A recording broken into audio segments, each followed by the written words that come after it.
اسلام اپنی پاور رکھتا ہے، اسلام اپنی طاقت رکھتا ہے، اور اسلام کسی کے روکنے سے رکتا نہیں، بلکہ اگر یہ دبانے کی کوشش کریں گے اسلام دبے گا نہیں، بلکہ اسلام تو کفر کو دبا دے گا۔ ہمارا موضوع ہے غزوہ بدر۔ معزز سامعین و ناظرین، جب کفار و مشرکین نے دیکھا کہ اسلام تیزی کے ساتھ پھیل رہا ہے اور اسلام کے چاہنے والوں کی تعداد میں دن بدن اضافہ ہو رہا ہے، تو اب انہیں یہ چیز برداشت نہ ہوئی کہ اسلام اور پھیلے اور اسلام کے چاہنے والوں کی تعداد میں اضافہ ہو، تو انہوں نے پھر سازش کی کہ ہم کسی طریقہ کے ساتھ اسلام کے چاہنے والوں کی تعداد میں کمی کریں۔ اگر آج ان لوگوں کی تعداد میں اضافہ ہوا تو دن بدن اسلام تیزی کے ساتھ پھیل جائے گا۔ اب جب یہ خبر حضور اکرم صلی اللہ علیہ وآلہ واصحابہ وسلم تک پہنچی کہ کفار و مشرکین اسلام کے خلاف سازش میں مصروف ہیں، اب کفار تو یہ چاہتے تھے کہ اسلام مٹ جائے، لیکن انہیں اس بات کا علم نہیں تھا کہ اسلام مٹنے نہیں آیا، اسلام تو سارے کفر کو مٹانے آیا ہے۔ وہ چاہتے تھے کہ اسلام کو پھیلنے سے ہم روک سکیں، پر انہیں اس بات کا علم نہیں تھا۔ اسلام اپنی پاور رکھتا ہے، اسلام اپنی طاقت رکھتا ہے، اور اسلام کسی کے روکنے سے رکتا نہیں، بلکہ اگر یہ دبانے کی کوشش کریں گے اسلام دبے گا نہیں، بلکہ اسلام تو کفر کو دبا دے گا۔ حضور اکرم صلی اللہ علیہ وآلہ وصحابہ وسلم تک جب بات پہنچی، حضور علیہ السلام نے صحابہ کرام رضوان اللہ علیہم اجمعین کو بلایا اور صحابہ کرام کے ساتھ مشورہ کیا، اے میرے صحابہ، کفار تو اسلام کے خلاف سازش پر اتر آئے ہیں اور وہ چاہتے ہیں کہ اسلام کو مٹا دیں، اور وہ چاہتے ہیں کہ اسلام کو معاذ اللہ دبا دیں۔ نہ اسلام مٹ سکتا ہے، نہ اسلام دب سکتا ہے، بلکہ اسلام کفر کو مٹا دے گا اور اسلام کفر کو دبا دے گا۔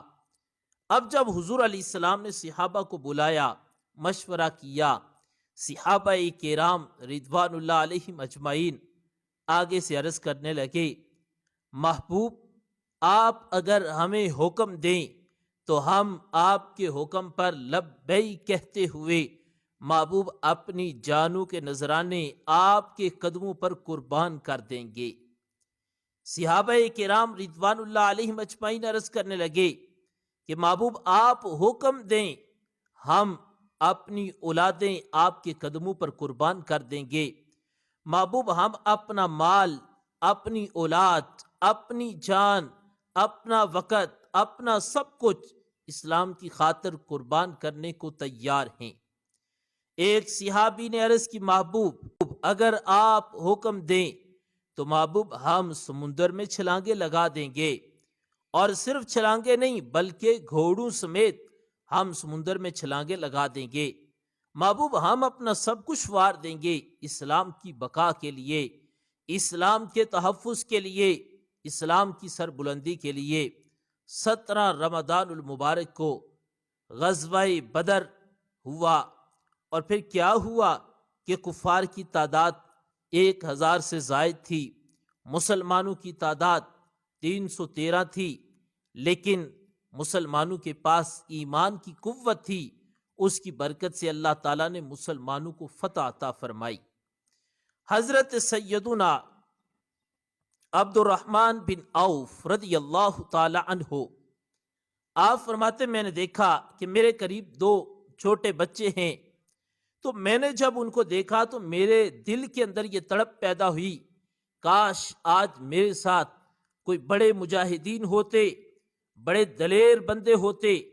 اور بہت ہی طاقتور ہوتے، کہ آج اگر وہ میرے ساتھ ہوتے تو ہم ابو جہل پر حملہ کرتے اور اس کو واصل جہنم کرتے۔ حضرت عبد الرحمن بن عوف رضی اللہ تعالیٰ عنہ فرماتے ہیں کہ جب میرے دل میں یہ بات آئی تو وہ جو چھوٹے بچے تھے مجھے کہنے لگے چاچو جان یہ تو بتائیں ابو جہل کدھر ہے؟ کہتے ہیں میں نے ان سے پوچھا بچوں تم بچے ہو اور ابو جہل کا پوچھ رہے ہو، ابو جہل کے ساتھ تمہیں کام کیا ہے؟ وہ کہنے لگے کہ آپ کو نہیں پتا وہ ہمارے محبوب علیہ السلام کی شان میں گستاخیاں کرتا ہے، وہ حضور علیہ السلام کی بے ادبی کرتا ہے، ہم اس کو واصل جہنم کرنے آئے ہیں۔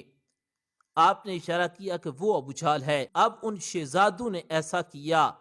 وار کر کے ابو جہل کو واصل جہنم کر دیا۔ غزوہ بدر کی یہ ایک چھوٹی سی جھلک تھی جو میں نے آپ کے سامنے بیان کی ہے کہ اس وقت بچوں کا بھی جذبہ۔ عبد الرحمن بن عوف کہتے ہیں جب میں نے ان سے یہ بات سنی تو میں نے کہا ہے تو بچے پر ان کو اللہ تعالیٰ نے جذبہ بڑا عطا فرمایا ہے عمر میں بچے ہیں، ان کے جذبے بڑے جوان ہیں۔ تو ان بچوں نے ابو جہل کو واصل جہنم کر کے دکھایا۔ معزز سامعین و ناظرین، اب کون سی ایسی طاقت تھی کہ جس طاقت پر اسلام کو فتح ملی؟ ادھر 1000 سے زائد تعداد ہے، ان کے پاس تعداد بھی زیادہ ہے، ان کے پاس مال بھی زیادہ ہے، ظاہری اسباب بھی زیادہ ہیں، ادھر تعداد بھی کم ہے، ادھر مال بھی کم ہے، ظاہری اسباب بھی کم ہیں، لیکن اللہ تعالیٰ نے فرشتوں کے ذریعے مسلمانوں کی مدد فرمائی، کیونکہ ان کے پاس ایمان کی طاقت تھی،